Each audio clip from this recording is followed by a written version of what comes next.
I find that there are many constants in life.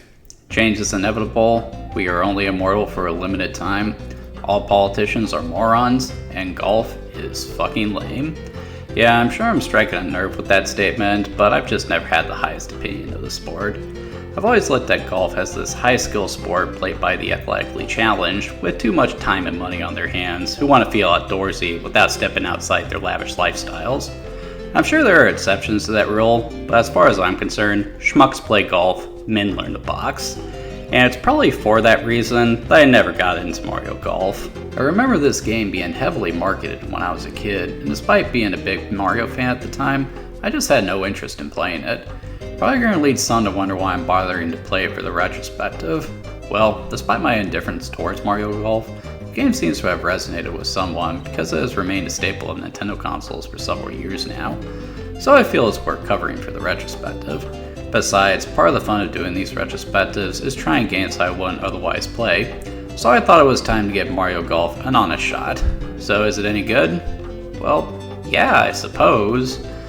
But it's very clearly not made for me. There isn't any story in Mario Golf, it's just Mario in the game playing golf, though you might not realize it upon booting up the game as Mario isn't playable at the outset. The hell is up with that? Baby Mario is though, and I believe this is the first game to feature Baby Mario as a separate character from his older counterpart. Apart from that though, there isn't much to say.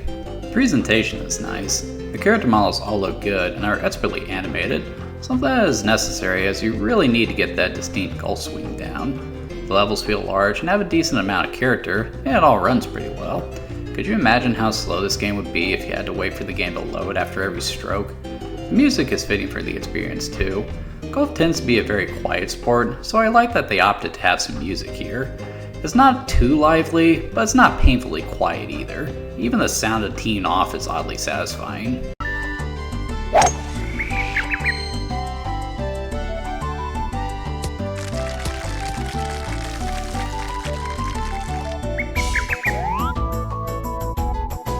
As for the gameplay, well, it's golf.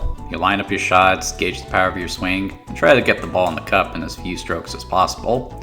The courses themselves are pretty straightforward as well, and feature various elements that you need to be mindful of as you are setting up your shots.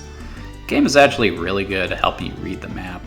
For example, they typically lay grid lines over the top of where the ball is set to land, which can be useful in reading the relief of the course and gauging the distance as you go to putt.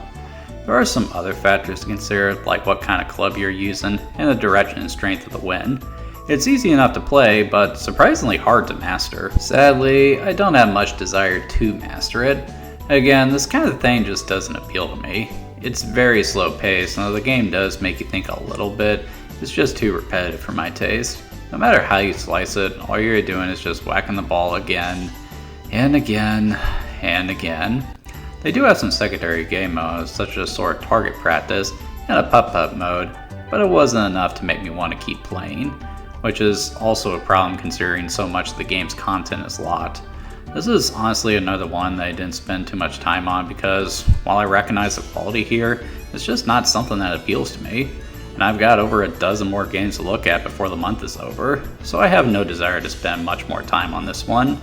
And again, I want to stress, I do not think Mario Golf is bad.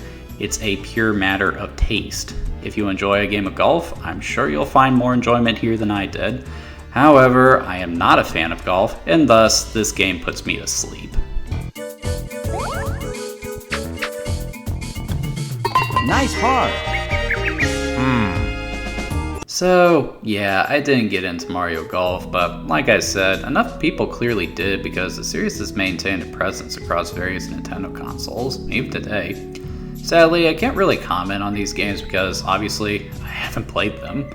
I'm sure I will as I cover more Nintendo consoles like this, but I think it goes without saying that I'm not terribly enthused to do so.